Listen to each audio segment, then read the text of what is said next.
अशा मुली राजयोगाने जन्माला येतात. 1. एखाद्या मुलीच्या नाकाच्या पुढच्या भागात तीळ असेल तर अशा स्त्रीला परम सुखाची प्राप्ती होते. 2. डोळ्यांच्या मधला तीळ खूप शुभ मानला जातो.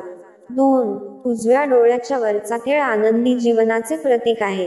3. जर एखाद्या स्त्रीच्या कपाळावर तीळ असेल तर अशा स्त्रीचा जन्म राजयोगाने. 4.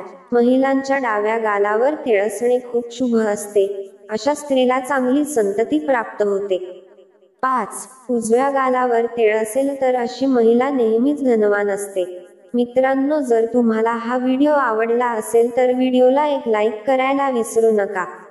तसेच आणखी माहितीपूर्ण व्हिडिओ ऐकण्यासाठी आमच्या चॅनेलला अवश्य सबस्क्राईब करा. तुमचा अमूल्य वेळ दिल्याबद्दल तुमचे खूप खूप आभार.